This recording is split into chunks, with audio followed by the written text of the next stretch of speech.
Saudações alvinegras, pessoal, esse é mais um vídeo dos meninos de fora da vila.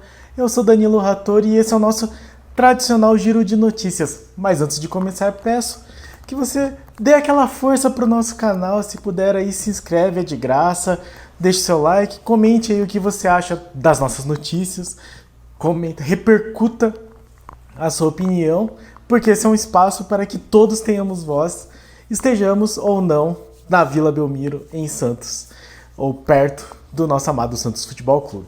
Então vamos lá para o nosso tradicional giro de notícias, a maneira mais rápida, fácil e ágil de você ficar por dentro dos resultados da base, das sereias, de assuntos dos bastidores. E começamos com notícia de vitória. O Santos acabou de vencer a Ponte Preta no jogo de ida do Paulista Sub-20.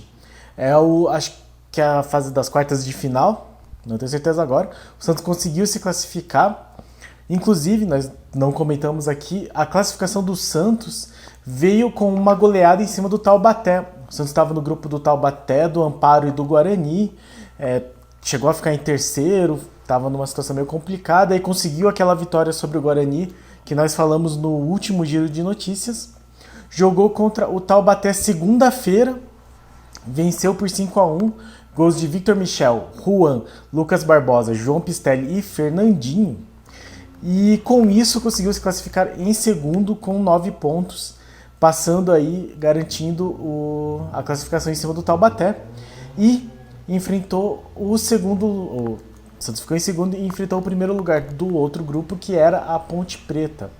É um monte de grupo, sub-20, mas enfim, enfrentamos a Ponte Preta e o time inicial foi Breno Sossai, Gustavo Moreira, Pedrinho, Sandro e Jonathan, Jair Paula, João Pistelli, João Victor, Victor Michel, Juan e Lucas Barbosa. O Santos começou jogando mal o primeiro tempo, não foi um bom primeiro tempo, tanto que saiu perdendo da Ponte Preta num golaço dos caras. Numa saída errada do Santos, a bola sobrou para o Matheus Alisson, da Ponte Preta, que chutou de fora da área muito bem.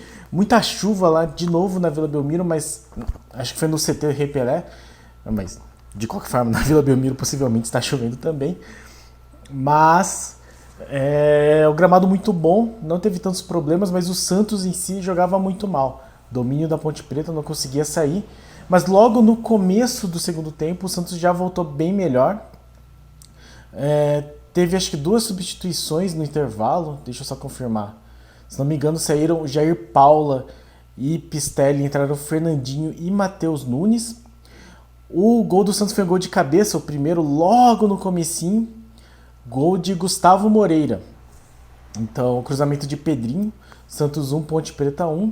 E aí, um pouco mais pra frente, a Ponte Preta também errou uma saída de bola, o Santos conseguiu roubar na transição da Ponte, teve chute ao gol, o goleiro deu rebote na área, sobrou pro Juan, o Juan com W, né? Marcar o segundo gol, Santos 2, Ponte Preta 1, fim de jogo. O jogo de volta, salvo engano, é na quinta-feira que vem, mando da Ponte Preta. Interessante falar do Juan, porque o Juan também foi assunto dessa semana. Para quem não ficou sabendo, ele está emprestado para o Santos e ele era um destaque do Flamengo de Guarulhos. E aí, tá tendo uma conversa muito esquisita de que o Santos tem até dia 31 de dezembro para exercer o direito de compra e o valor dele é de R$700 mil por 70% dos direitos do Juan. E aí teve uma reunião e meio que vazou que o Santos não tem esse dinheiro. E aí é complicado assim a maneira, né, de você analisar isso. Inclusive foi falado na transmissão hoje que o Santos não tinha o dinheiro para comprar o Juan, que é o artilheiro do Santos, com 7 gols, eu acho, no campeonato. Ele é o artilheiro do Santos no Sub-20. Marcou 10 gols em 14 jogos pelo Sub-20, no Paulista ou no Brasileiro, enfim. Então, acaba sendo assim, teve muita repercussão, muita gente bastante a favor dele, da compra dele, dessa renovação. E aí essa notícia de que o Santos não teria 700 mil, que para um time grande como é o Santos Não é uma quantia absurda, normalmente os jogadores são mais caros. O próprio Zanocelo, eu acho que é um jogador que já bate na casa de 1 milhão. Caiu muito mal essa notícia, né? Eu não vou falar aqui que... Até foi uma pauta levantada no Resenha Santista de hoje, se eu não me engano, que poderia ter a ver, por exemplo, com o Santos não querer comprar o jogador, e aí 700 mil ser muita coisa, assim, para um jogador que não mostrou tanto. É difícil analisar, assim, eu não consegui ver todos os jogos do Juan, eu vi alguns, eu não achei ele um craque, né? Mas ele tem jogado bem, né? Ele tem marcado os gols na hora que precisa. Então, talvez 700 mil não fosse um investimento tão pequeno, mas enfim, uma situação bastante complicada. Como eu estava dizendo, o pessoal do Resenha Santista lembrou que talvez tenha a ver, por exemplo, com o que aconteceu com o Bruno Marques, que é um jogador que fez alguns gols no profissional e estava fazendo muitos gols de cabeça na base, mas que teve essa proposta, né, da compra com relação ao Lagarto do Sergipe. Todo mundo falou, não, compra, tá marcando o gol.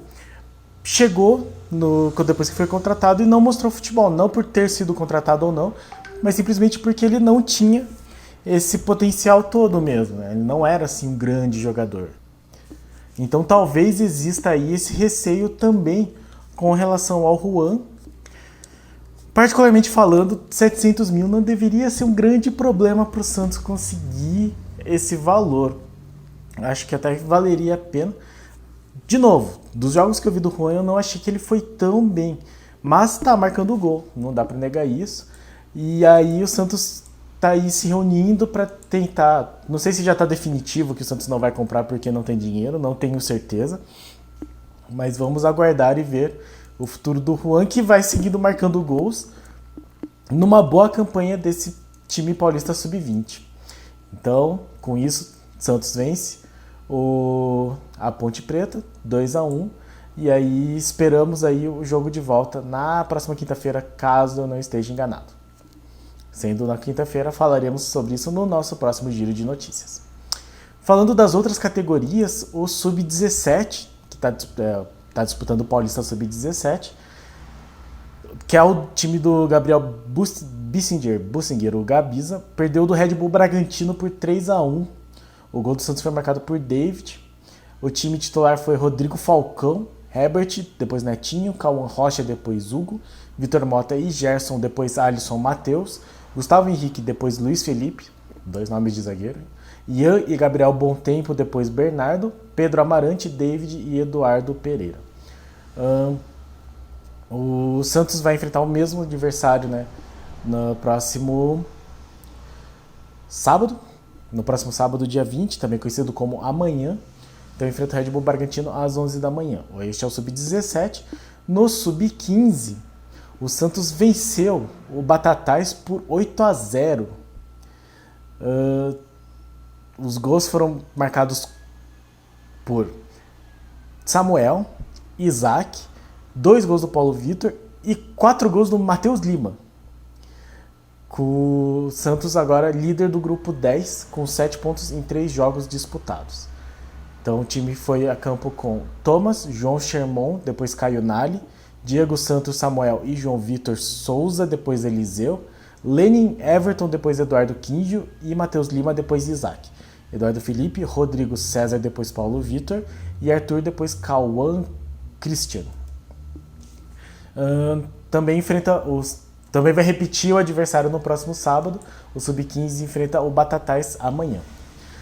Falando das sereias, as sereias conheceram as adversárias do Brasil Ladies Cup, que é aquele torneio que vai ter em dezembro.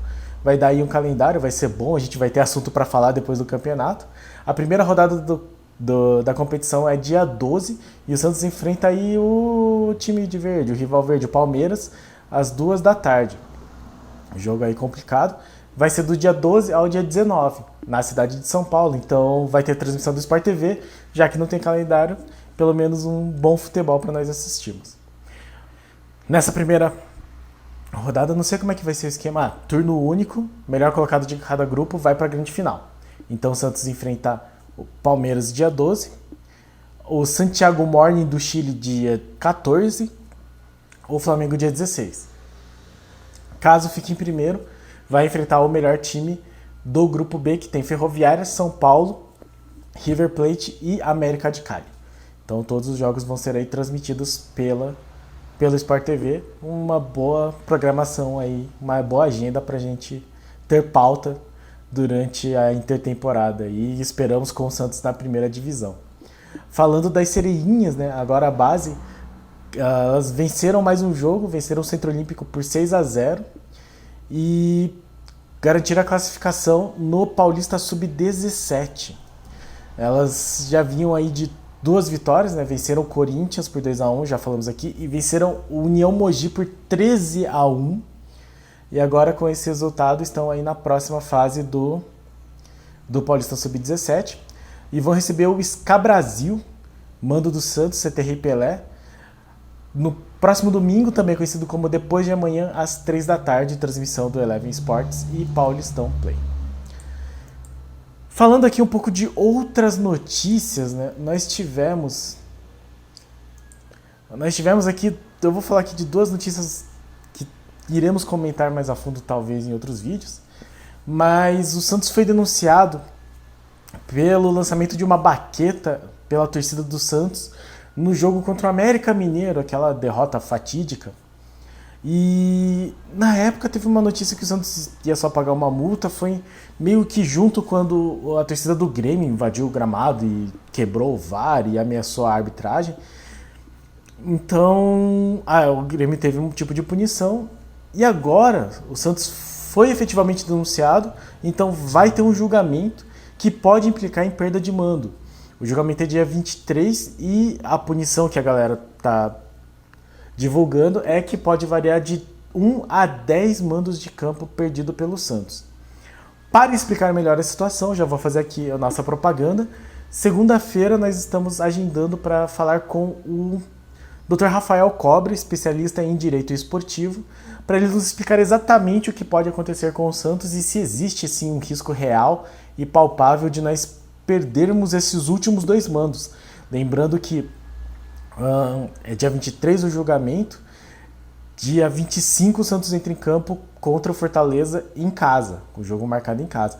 Então é muito importante nós sabermos o que é que pode acontecer. Vamos ficar de olho e vamos falar sobre isso na segunda-feira, então confiram aí para ficar por dentro de tudo isso que está acontecendo. E um outro assunto meio chato, assim, né? Na verdade é um assunto meio bizarro, porque o Evandro Rogério Roman, que é um deputado daqui do Paraná, assim, eu não sei se ele é paranaense, eu não lembro de ter visto campanha dele, mas o fato é que ele é um deputado. E aí ele estava falando de outras coisas, não sei, ele queria fazer um tipo de comentário a respeito de um conluio que estaria acontecendo. E aí, como parâmetro de comparação, ele falou do 7-1 que o Santos tomou do Corinthians em 2005 e que teria sido um conluio, que um jogador teria liderado os outros jogadores para que acontecesse essa derrota. É muito complicado, eu até, se surgir a oportunidade, eu vou falar com o Rafael Cobra também, porque logo em seguida, jogadores como o Ricardinho e o Luizão, que estavam presentes nesse jogo, falaram que é um absurdo, falaram que esse árbitro, se ele tem provas desse tipo de acusação, ele deveria indicar, né, esse jogador que é líder, né, indicar inclusive como que ele saberia disso. Então, complicado, assim, é uma situação bastante complicada. Eu prefiro inclusive que nem se fosse remexido mais nisso, mas é uma acusação do nosso âmbito, é muito grave, né? Como disse o Alex Frutuoso em algum dos esportes em destaque, tem jogadores que moram em Santos, que estavam presentes naquele dia, e assim, é possível que parte da torcida, caso comprovado isso, fosse linchar até antes de ser comprovado, porque vai saber, né? Então é complicado parlamentar fazer esse tipo de declaração, é totalmente fora do contexto E eu não sei se entra no âmbito jurídico, é até isso que eu queria perguntar para o Dr. Rafael Cobra, se isso tem alguma validade como, tipo, cabe um processo por difamação, por injúria.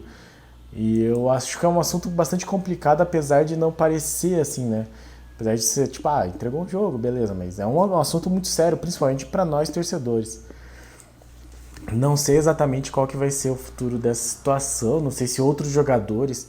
Falo aqui porque o Giovani, que pra mim é o maior ídolo dos jogadores que eu vi jogar no Santos, estava presente e muita gente considera ele como, de fato, o cara que liderou os jogadores nesse tipo de protesto para derrubar o Nelsinho Batista, treinador à época. E é um tipo de acusação muito séria até porque o Giovani é um cara que é ídolo de torcida mesmo, assim, né? Ele é um jogador que marcou a época. Então, esse tipo de acusação é bastante complicado, é bastante grave. E não sabemos se isso vai ter algum tipo de desenrolamento. Eu acho que não. Eu não acho que vai ter muito mais divulgação. Eu acho que vai ficar por isso mesmo. Mas, se eu fosse jogador do Santos, eu ia talvez levar isso mais pra frente e exigir que ele tivesse provas, caso não seja verdade. Talvez o silêncio de todo mundo não, né, mas dos outros jogadores, já que só dois se manifestaram, não sei, indique que eles não se importam. É difícil julgar, eu não quero nem fazer julgamentos aqui. O fato é que ele jogou essa bomba aí e estamos repercutindo, né? Não acho, espero que não tenha mais desdobramentos, é um assunto que é bastante difícil para o torcedor santista, mas vamos ficar por isso mesmo, né? Acho que, enfim, que não tenha acontecido isso, né? Quer dizer, que nunca era para ter acontecido a derrota do jeito que foi. Mas, já que aconteceu, enfim, que o Santos um dia consiga reverter e meter 7-1 no Corinthians. É isso que eu mais quero. Certo, pessoal? Então, falando só um pouco dos jogadores, mas nós vamos falar mais sobre isso no pré-jogo de amanhã.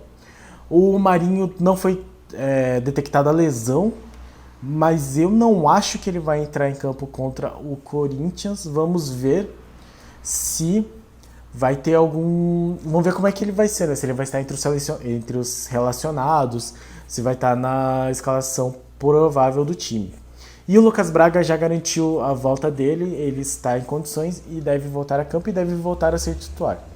Sobre a escalação, sobre as nossas previsões, sobre o que nós esperamos do jogo de domingo, faremos o pré-jogo amanhã no sábado. Certo, pessoal? Então, esse foi o nosso giro de notícias. Se inscreve aí, deixe seu like, deixe seu comentário, diga que notícias você gostaria de ver mais aqui no nosso giro dos meninos de fora da vila e comente o que você está achando do nosso canal. Certo, pessoal? Muito obrigado e pra cima deles que domingo tem clássico e é muito importante. Abraço!